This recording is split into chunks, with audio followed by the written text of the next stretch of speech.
Hi, this is Kimberly.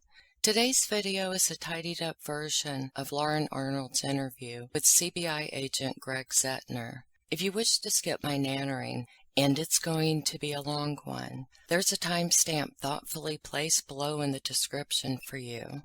But you won't know what I did or why I did it, and that's okay. Do you?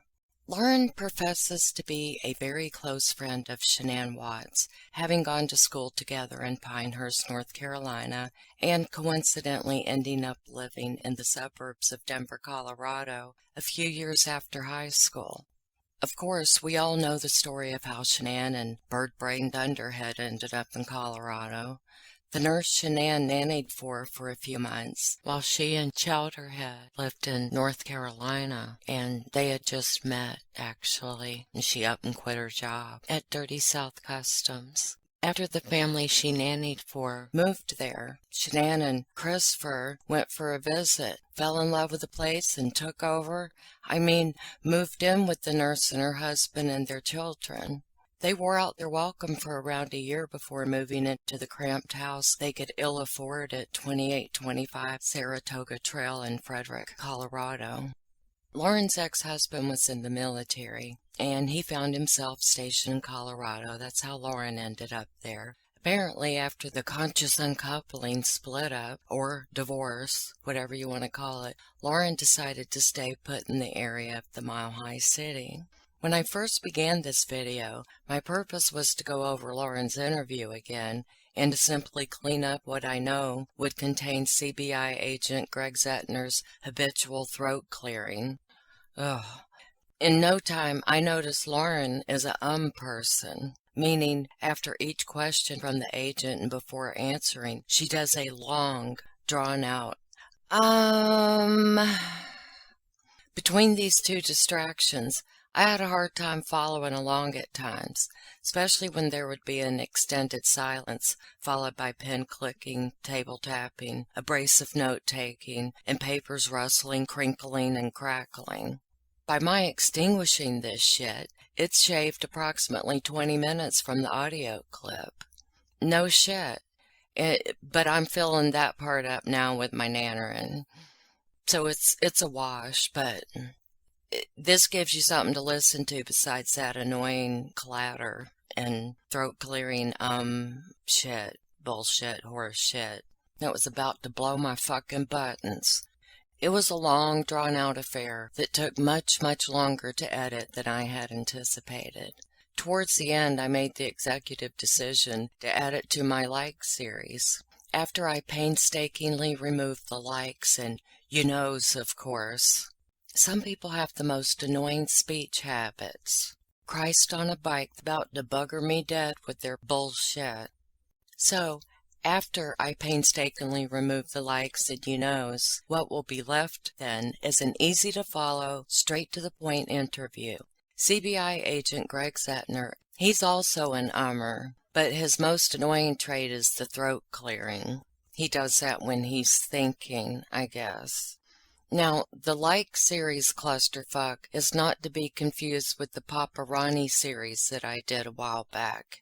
Papa Ronnie's in a class of his own volition, or rather, he has a particular quality that no one else has. So I had to give him his own series where I translated, because nobody could understand what the fuck he was trying to say.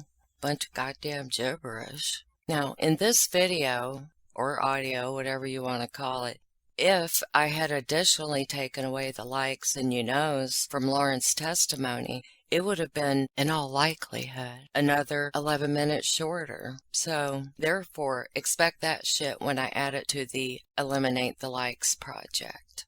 Are y'all following along?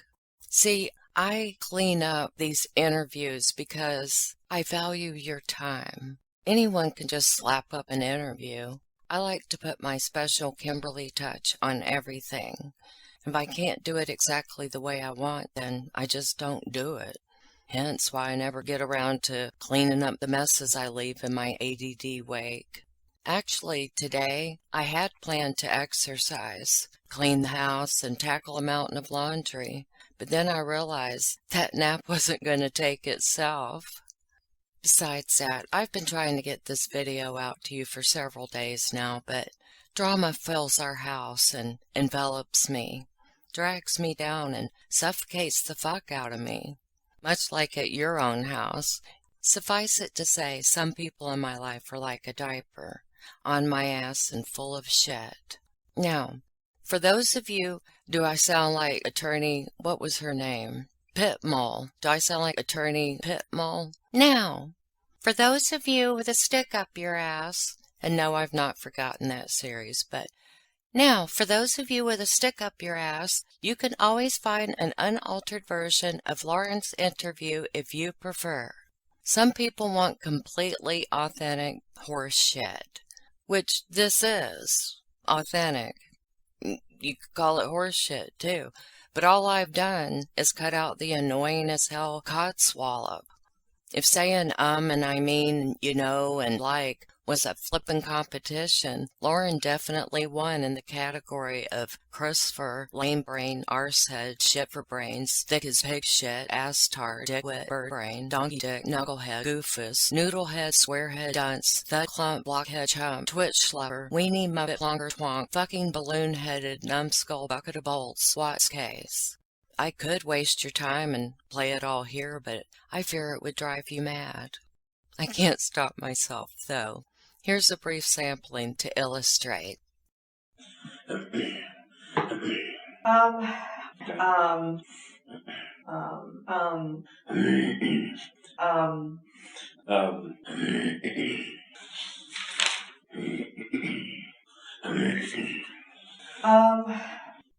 For those of you who don't know about the Like series, aka the Eliminate the Likes project that I did a while back, allow me to clarify. Several months back, I took all of Fuckface's interviews, media and law enforcement interviews, and just wherever he was speaking, and removed the infuriating and incessant likes from his speech.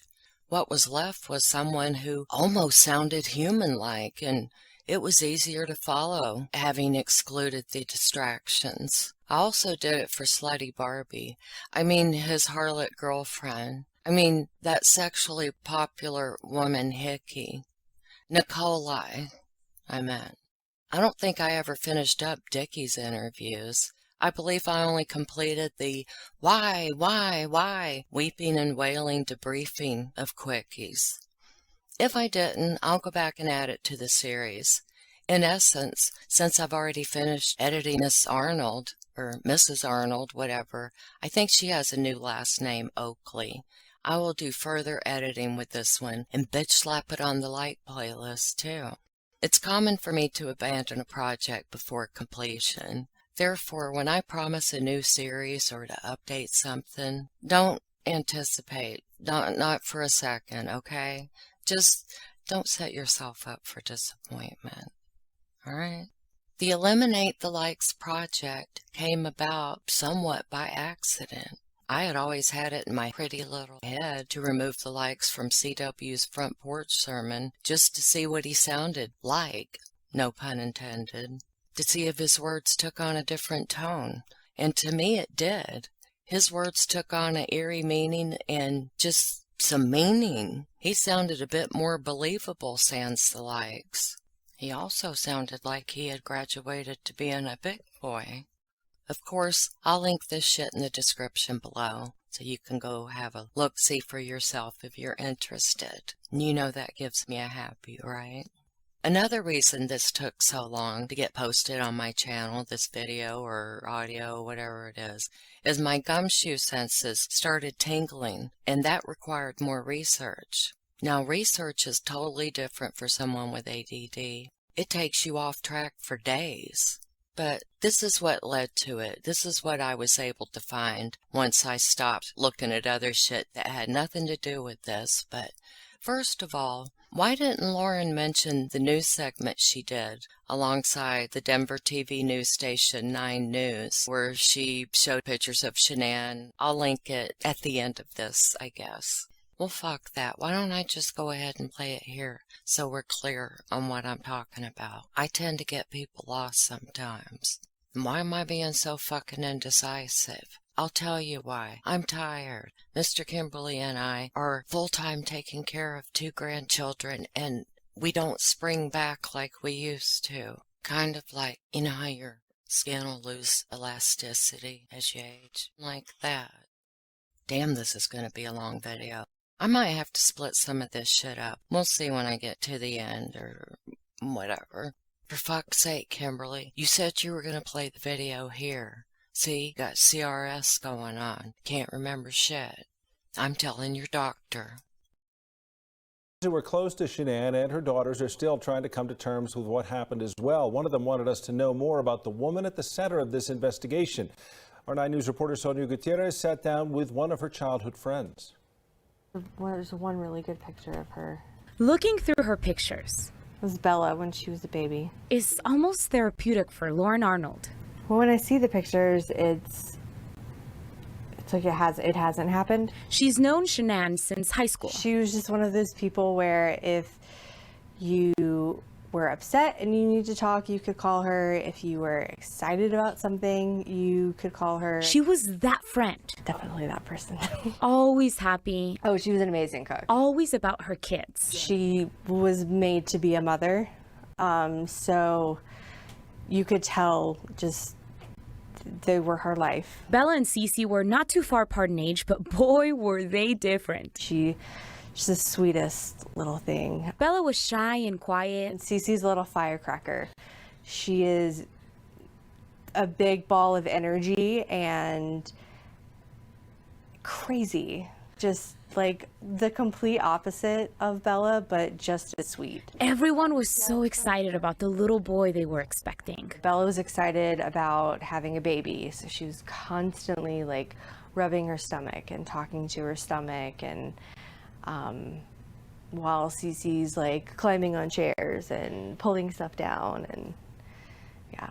All lives cut way too short. They had way too much ahead of them, especially the kids, and she was so excited about, you know, having another baby, and there was so much more that she wanted to do and she wanted to see and take her kids to, you know, learn about things and explore, and they don't get to do any of that now, and it's not fair.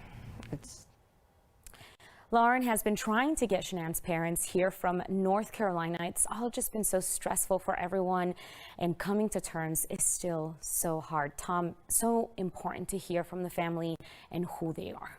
It is an unimaginable story for those of us who never met the Watts family, much less those now who are having to deal with it, having known Shanann and those little girls. Yeah, who were close to them. 𝐬𝐽a, thanks very much.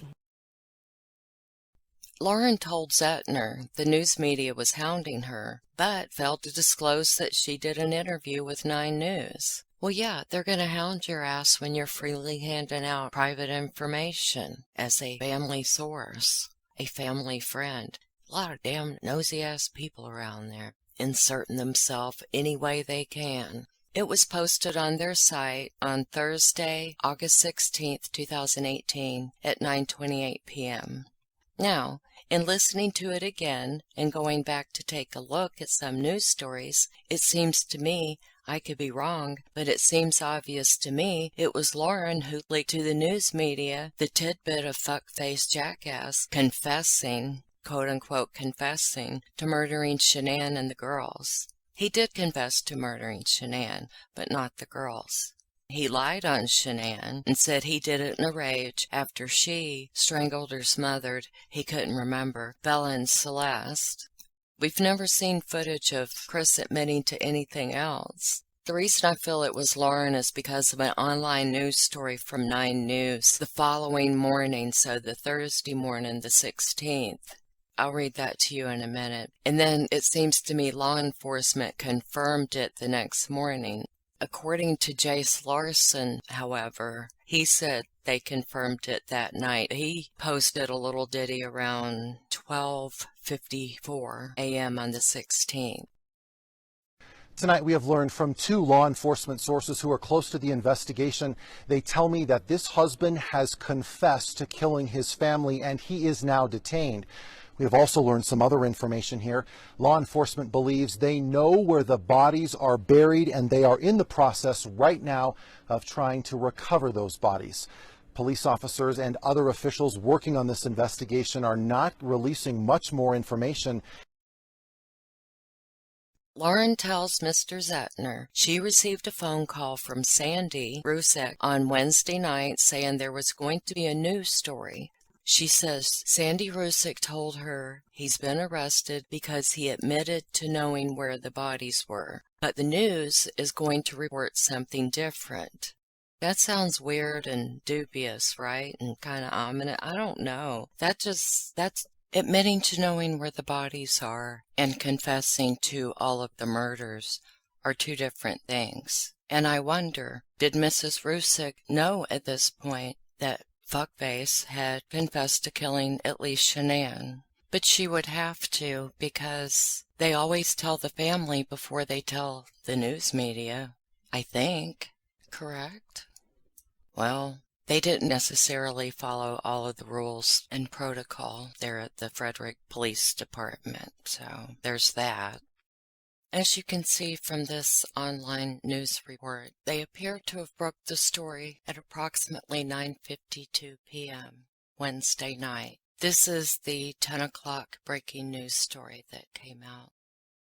If you're out there, just come back. Like, if somebody has her, just please bring her back. Breaking new details in the last few minutes about the man who spoke to our cameras, pleading for his wife's safe return. I'm just concerned and understand if you're hearing this or you're out there, please let somebody know you're okay. What we're learning about the pregnant mother's whereabouts and who may be responsible for her disappearance. We have breaking new details in just the last few minutes. Contact 7 Investigates is learning new details about the case of that missing pregnant mother. We want to bring in Denver 7 investigative reporter Jace Larson, who's learning from top sources more about this investigation and the husband's involvement. Jace? Tonight, we have learned from two law enforcement sources who are close to the investigation. They tell me that this husband has confessed to killing his family, and he is now detained. We have also learned some other information here. Law enforcement believes they know where the bodies are buried, and they are in the process right now of trying to recover those bodies. Police officers and other officials working on this investigation are not releasing much more information, but my colleague Jacqueline Allen is live at the scene right now where she is learning some new details herself. Jacqueline?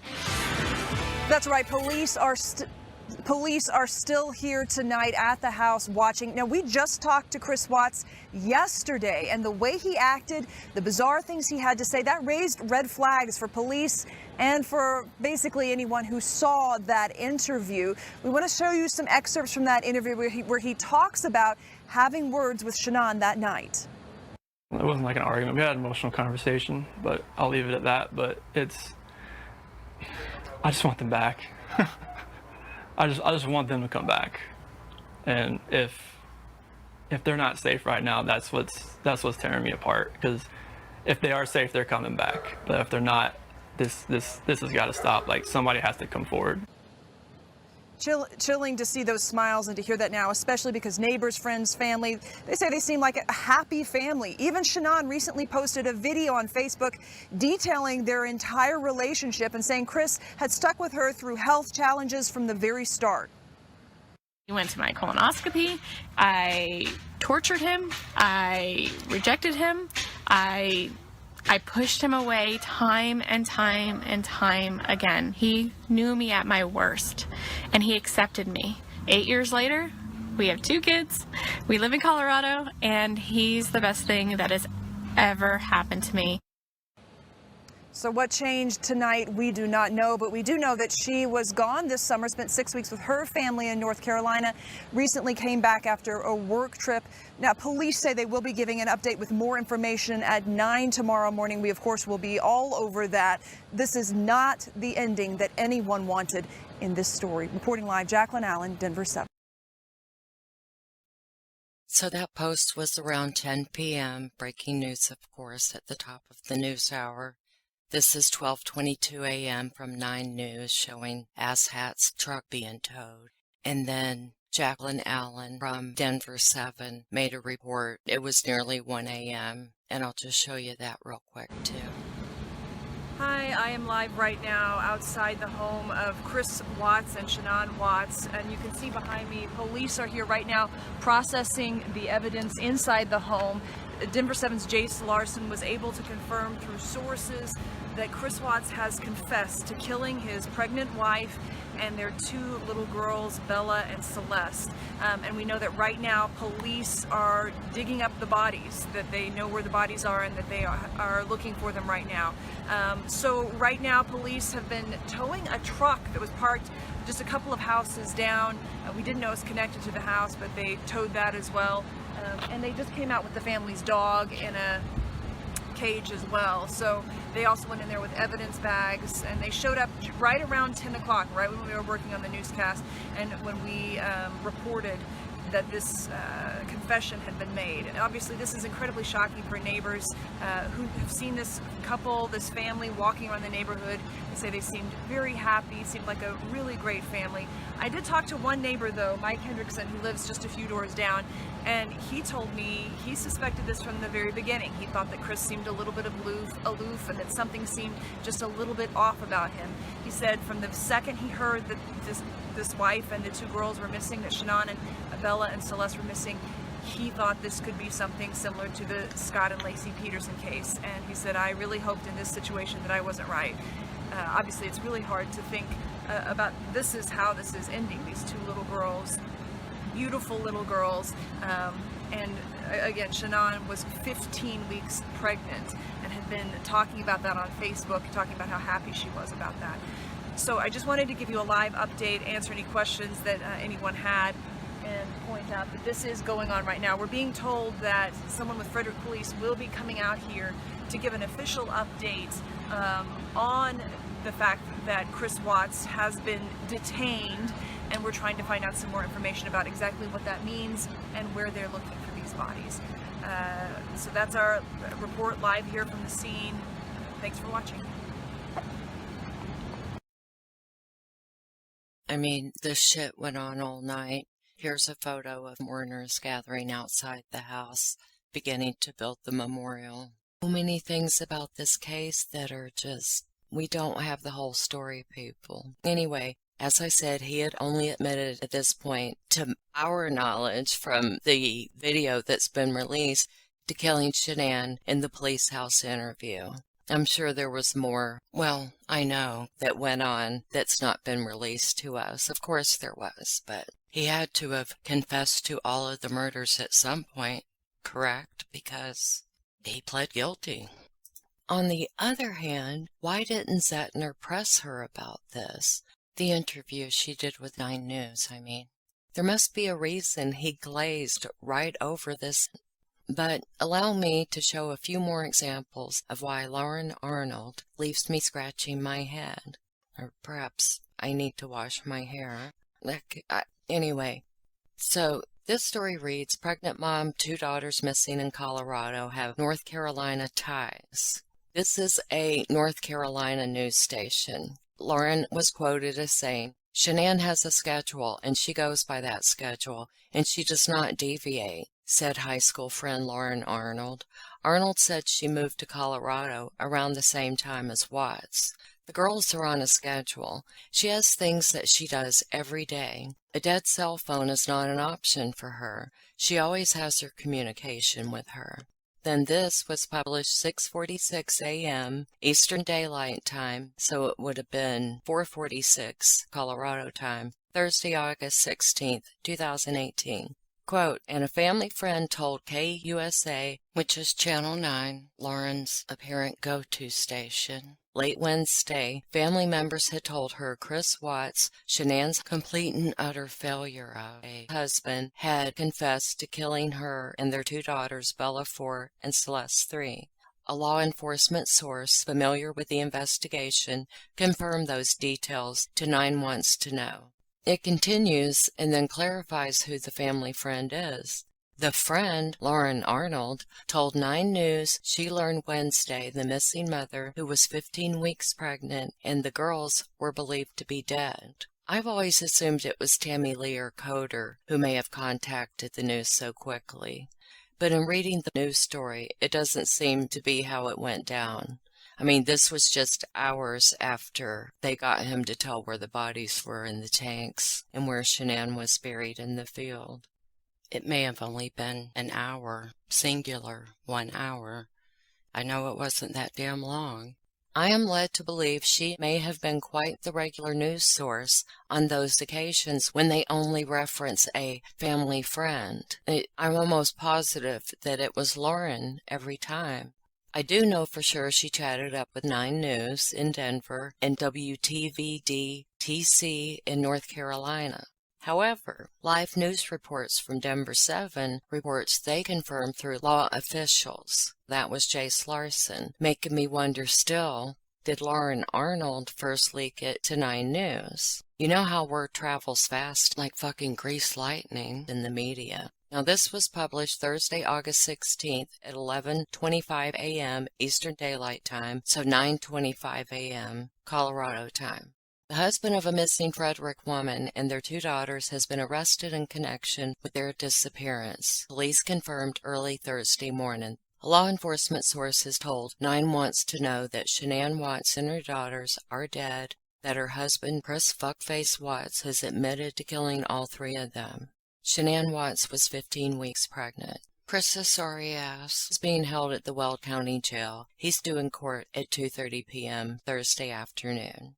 A man identifying himself as the brother of Shanann Watts posted a message on Facebook late Wednesday night accusing Chris of killing her and their 2 daughters. Frankie Rusick posted a message about 10:10 p.m. that read, "That rat bastard. I mean, that piece of shit. May he rot in hell. He killed my pregnant sisters and my 2 nieces. Her husband, Chris Bonehead, Blockhead, Fathead, Muttonhead, Hammerhead, Simpleton, Watts." End quote. Excuse me, some of that may have been ad-libbed. Frankie Jr.'s very memorable post has since been taken down. I wanted to see it. I mean, I've seen it before, but I wanted to be able to post a copy of it here. And I could go looking for it, but that'll delay this video another few days because I'll get distracted. So, imagine it, okay? And a family friend, more than likely loquacious Lauren, told 9 News late Wednesday family members had told her Chris Watts, Shanann's failure of a husband, and a family friend, I'm sure this is Lauren Garble, told 9 News late Wednesday family members had told her Chris Watts, blah blah blah, had confessed to killing her and their 2 daughters. A law enforcement source familiar with the investigation confirmed those details to 9 Wants to Know. Then it says the friend, Lauren Arnold, told 9 News she learned Wednesday the missing mother, who was 15 weeks pregnant, and the girls were believed to be dead. I think I'm repeating some shit.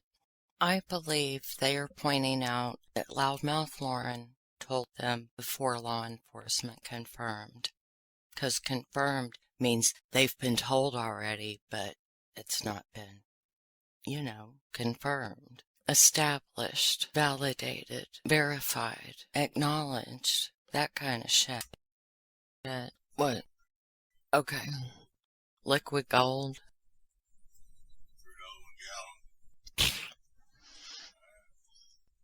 Alright.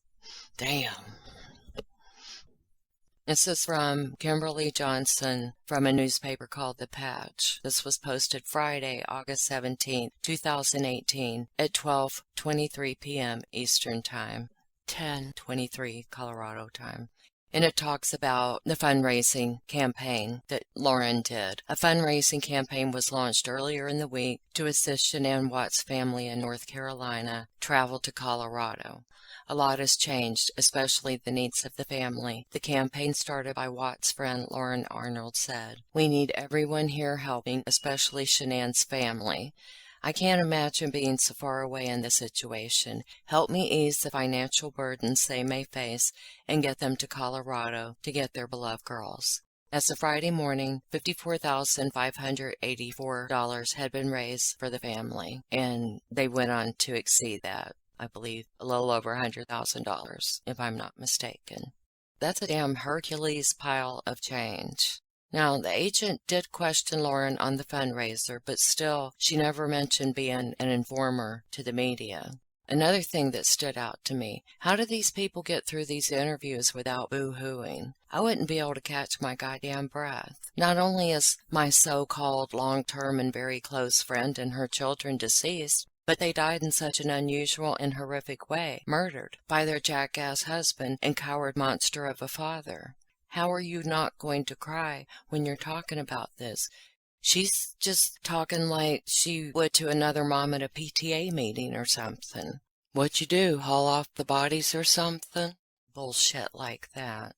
And lastly, a transcript I found online from CNN's website. It's not necessarily on the subject we've discussed, but it's just a mention of Lauren Arnold. I do know the Rusicks moved the items from the house on September 26. Crime and Justice with Ashleigh Banfield. The dirtbag slimeball. Cheating husband kills wife and kids. Accused killer dad to face more charges.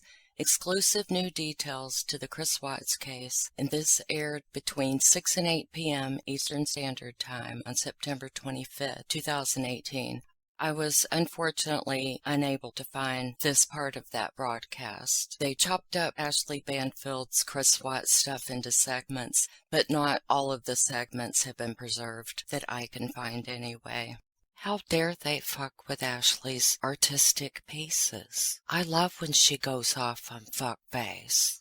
And I got this from CNN.com transcripts. Banfield. So, Steve, what do you make of this that they were checking in with some friends? In fact, one of Shanann Watts' longtime best friends, who also was in Colorado, Lauren Arnold, apparently was Shanann's mother, Sandy, and Shanann's brother, Frankie, as well as Lauren Arnold's mother, Lori Williamson Carter. All four of them checking in at this Carbon Valley Recreational Center. Do you see that as anything potentially investigated? I mean, recreational centers can be anything. They can also be places with a lot of workout facilities. We all know that Chris Watts was doing a lot of working out. More. Yes, and I don't know if they would put the victims' families in an area where evidence might be found. But the fact that they're bringing people who would have been confidants of Shanann is indicative of something to me. It tells me that they are trying to find out what was in her mind in the months previous to this, maybe in the years previous to this. They're going to try and build a case not just on the facts and the evidence, but they are going to try and build it on a profile of how Chris degenerated to a point where he was willing to kill his family. Banfield. Let's be clear. The Carbon Valley Recreational Center is right in Frederick. It is in that very small community where Shanann and her children lived with Chris Watts before being murdered, but we don't know anything about it. I mean, this could have been, like I said, it could have been a respite. It could have been them going for lunch. It could have been just going to get a quiet day. We really don't know why these four were seen checking into the Carbon Valley Recreational Center, or what exactly the several days in Colorado are all about. So, I don't know what that's about, but just some confusing story about Lauren, her mother, Shanann's mother, and Frankie going to some place where I believe it would have been where Fuckface would go work out. Who knows? Since that Banfield was a letdown because we have no video to go with it, why don't I show you one of her most stellar reports ever, the day the Rusicks were moving the furniture from the Watts house. That moving company tells us that apparently there was a call made for an order of about 3,500 pounds. It was a home move. We don't know at this point if they dispatched moving employees or whether this was something just the family or friends of Shanann Watts had planned to organize. But we can tell you this, that a witness, a source tells us, saw Shanann's father, Frank, who was moving a bed frame at the time out of the house and into the truck.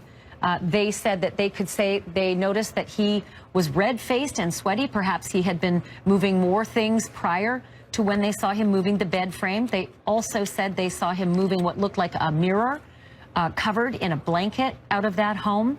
And Frank 𝙭𝚘𝚘𝚗 Sr., Shanann's father, apparently not the only person who was there moving things out of this home. We're also told by this source that there was a woman in her 30s with brown hair who was with him helping in this move. We can also say that there were police there. There was a police presence, looked like a deputy, not sure what agency, but the source did say it appeared a sheriff's deputy's vehicle was present as well, possibly to ensure that there was nothing that went awry, that there was no stress or issues in terms of moving these possessions out of the home. The moving company, if you can see on the side of that truck, is the Old Dominion Moving Company. It's an Old Dominion moving truck. And here's what I can tell you about moving if you've ever done it. It's very perfunctory. When you make the order, you tell them what you have, they tell you what it is in pounds, and they usually tell you what size truck you're going to need. That is a very large truck. That's not just moving a couple of things out. That's a truck that can more than likely move a 5-bedroom house. The order was for 3,500 pounds. The average house is 1,000 pounds per room. So maybe 3.5 rooms is being moved, or at least was planned with the size of that truck. The average studio apartment is 1,800 to 2,000 pounds. So if they were ordering a truck for 3,500 pounds, they're moving a lot of things out of that house, or at least they are planning to move a lot of things out of that house. I think we might even have someone on the phone right now named, I'm not sure if I can mention this person's name. Can the producers tell me if we're, okay, I can at least call the next guest I'm getting, Susan. Susan, can you hear me? Yes, I can. This is all sort of breaking as we're live, going to live in the last 5 minutes of this program. Can you let me know, are you the person who witnessed this this truck outside of the Watts home? Yes, I did. I just happened to be driving that route and saw the moving truck out in front of the house. What else did you see? I mean, there's a couple of things I've just reported in terms of Shanann Watts' father, Frank 𝙭𝚘𝚘𝚗 Sr., moving a bed frame and what appeared to be a mirror. Did you see anything else being moved out?